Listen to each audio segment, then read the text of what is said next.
So now we will explore how this whole situation of the migraine is affecting you. And we will do this in different layers. We will start with you as a physical being. So you can take a little bit time and ask yourself inside, how is this migraine affecting me in my physical way of being? I have to say, it's not easy to be friendly with that. Yeah. I wake up and immediately the migraine is there, and immediately I feel sick and I cannot even move. It's terrible. I'm stiff and stay in bed, and I cannot bear any sound or light.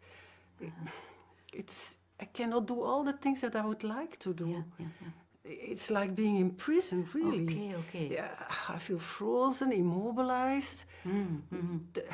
The only thing I can do is lie in the darkness and wait for the medication to work, and maybe it gets better. Okay. Oh, and there are so many days like that in my life. So that's a real terrible situation. Being imprisoned, not able to move. So lying in the darkness and just waiting until the sickness is over. Yes. Yeah. Yes. So. And you said it's difficult to stay in a friendly way with your body in this suffering. May I invite you just to try? How does it affect you when you can just be with yourself, with all this suffering, like you are sometimes with your grandchild? So if you imagine having this attitude you have towards your grandchild when it is suffering, when you apply that attitude to yourself, how does that affect you? Oh, my grandchild, that's easy to feel tenderness and be very tender with her, but doing that for myself? Yes, I do understand that's more difficult. Yeah, yes. But give yourself some time to try it and just experience whether there is some change when you try to be friendly with your physical being and the way you have to suffer.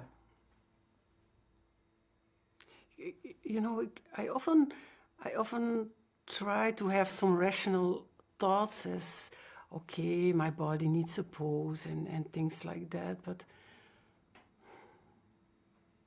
it's hard. I really, it moves me when I hear you say it is true, it is awful in this prison. Acknowledging instead of ignoring, that makes so much difference. That was never done in my family. Okay, you are not used to acknowledge your suffering. Okay, and in your family, that was very unusual. Yes. To acknowledge your suffering. Yes. So there you learn to ignore your suffering. Yeah. Okay. Yes. Yes. So, with this issue of your family, we arrived at the social dimension.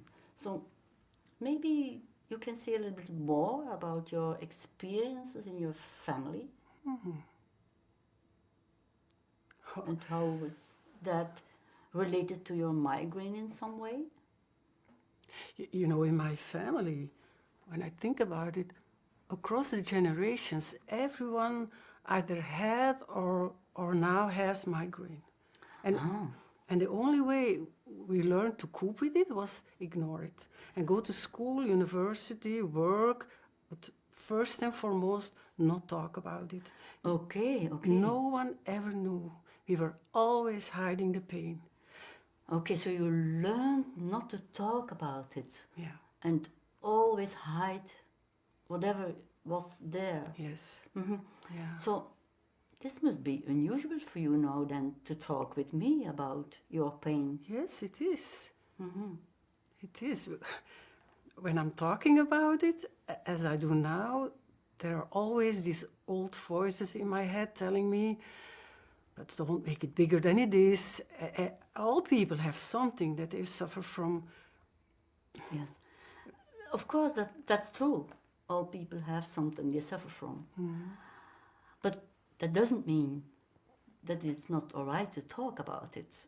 For me, talking about your suffering is more like a way of being friendly towards yourself, and recognizing your suffering can be a way to improve your well-being.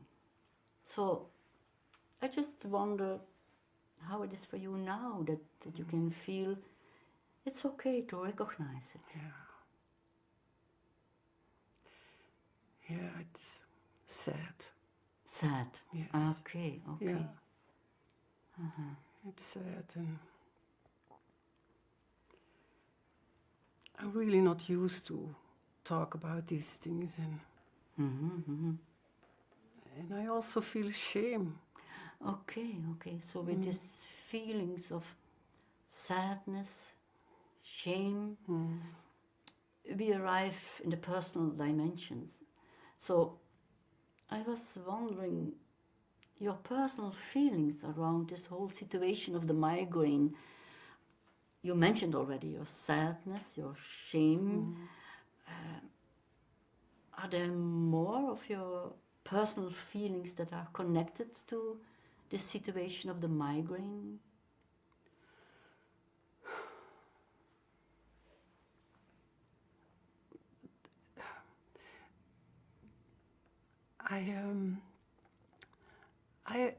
There was some curiosity, like wanting to find out how all these things belong together. But now it's more or less loneliness. Loneliness. The loneliness of And not sharing and hopelessness. Hopelessness, yes. Hopelessness also. Yeah. And you also said your curiosity and hopelessness. I was wondering, is there some connection between your curiosity, your hopelessness, or what? In what way does the migraine take away your hope? You know, I always hope for something from the outside to come and take away the pain, or that it just simply will go away overnight. Of course, you hope that there is something that can help you and that it will stop the suffering. Yeah. But you say you are always looking at the outside? Yeah, and I know it's naive, but that's what I do. I always put trust in something outside me, and and that then I end up disappointed or deceived. I never put trust in myself.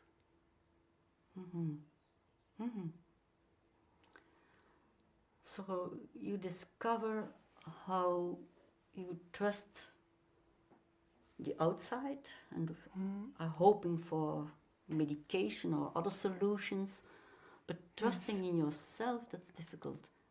I wonder, what could help you to really trust? You are looking as if this is a strange question. Yeah, my first idea is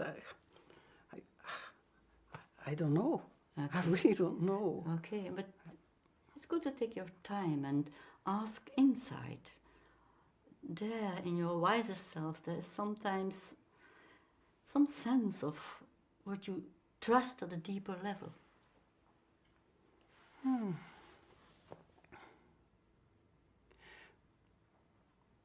Then I think of nature. Nature? Yes, like trusting that the seasons in nature have an order. Like it's easy to trust that after the winter, the spring will come. So you experience an order in nature that is bigger than your life. Okay. And that's something you trust. I was wondering, is that related to your hope? Well, it goes together with the question, where is my place in all this? So when I stay with the order of life, what could come for me now in the autumn of my life?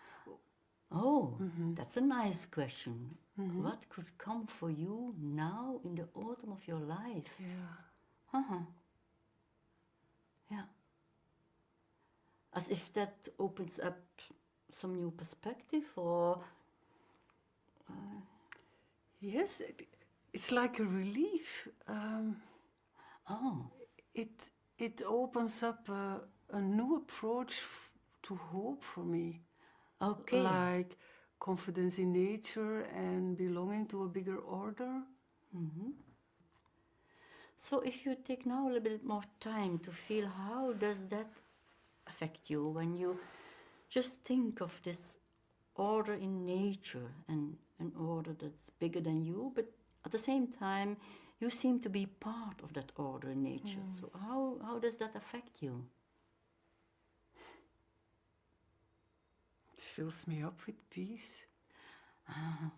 Peace. You can feel peace in that. Yes.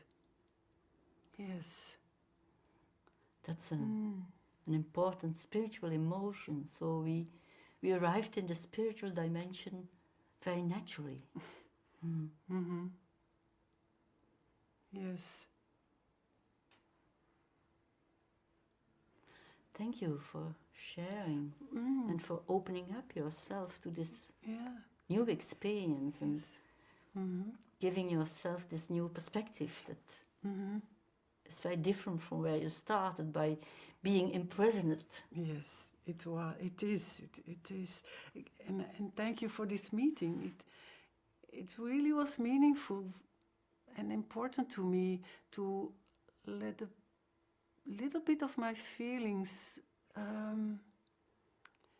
allow it to be seen and to be witnessed. I see. Yes. I see.